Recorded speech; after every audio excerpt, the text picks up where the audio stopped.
با ابتکار و دستگیری‌های مقامات اجرایی حاکمیت دولتی ناحیه ظفرآباد ولایت سوخت سال 2015 هم در زمینه‌های بیکارخوابیده حدود جماعت شهرک به نام حمید علیف جمعیت دارای مسئولیت محدود جهیده بنیاد و به فعالیت شروع نمود که به پروای پرورش بزهای شده ذات افسردگی مشغول است. در دوره آمادگی به استقبال سزاوار جشن عمومی ملی 30 سالگی استقلالیت دولتی جمهوری تاجیکستان کارخانه رشد و نمو کرده و خیلی پیشرفته گردید. امروز در جمعیت دارای مسئولیت محدود جهیده زیاد از 400 سر بز و بزغاله‌های ذات افسردگی پروای پرورش کرده می شود که 200 سرش را ماده بزهای شیر و نسلده تشکیل می دهند. برای باز هم بلند گرداندن محصولناکی بزهای شیرده روز 2 محل از ینباری سرکالوریا و از ویتامین ها بای استفاده کرده همه روزه از 500 تا 550 لیتر شیر کارکر می گردد که جهت سالمی انسان، کمالیابی کودکان و بچگان خردسال، صحتیابی اشخاص گرفتار بیماری‌های قند، سیل، روده و معده و دیگر عوارضها خیلی ضرور و سری وقتی شمرده می شود. جمعیت دارای مسئولیت محدود جهیده در پایه همکاری‌های سودمند و آیین‌نامه همشریکی با خواجگی‌های دهقانی نیقدم و نور حیات جماعت شهرکی به نام حمید علیف سازمان یافته جهت پروای پرورش و سرمحصولی ماده‌بزهای شیرده علاوه زیاد از 5000 تن بیده خشک‌وکا و هزارها کیلوگرم ینواری عبارت از گندم و جو، جواری مکه و کنجاله پخته و دیگر دانگی‌ها ذخیره و مورد استفاده قرار دارد. جمعیت مذکور دارای بعضی مستحکم ماده تکنیکی بوده بیده کو توسط تراکتور و تجهیزات معاصر دولت فرانسه جمع آوری و ذخیره و ریزه کرده توسط لنته‌های دورزننده به بزهای نسل شیرده رسانده می شود. جهت تلف نیافتن باقی مانده خوراک چاروا و افزونسازی گوشت و شیر مسئولین متخصصان جمعیت دارای مسئولیت محدود جهیده زیاد از 10 جوانه‌های خودزاد فرانسوی و استرالیایی را خریداری و پرورش می‌سازند.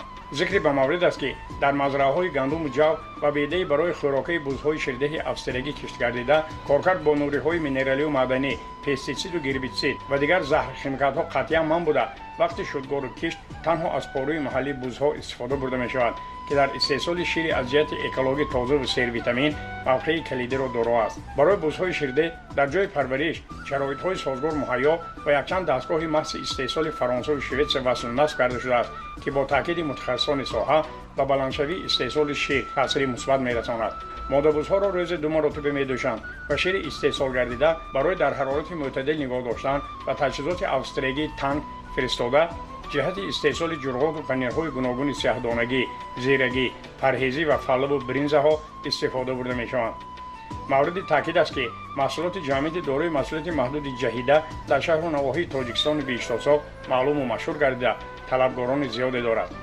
شهروندان زیاد واردشوی پنیرهای گوناگون و خوشمزه و فلوی برنزهای کارخانه را در مرکزهای سودا و نقطه‌های فروش بی‌صبرانه انتظاری می‌کشند. ما از 2015 سال کردیم.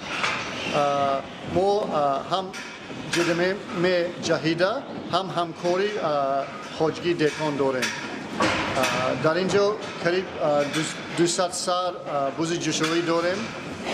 البته صفت شیر از علف خوردگی بز از خوراک بز سر میشد. برای همین ما حرکت میکنیم که فقط علف تازه که کیمیکال نچاشیدگی نه گربسید نه اینسکتسید برای حشرات ما فقط پروی مول خودش استفاده میبریم و آبی تازه که از دریا.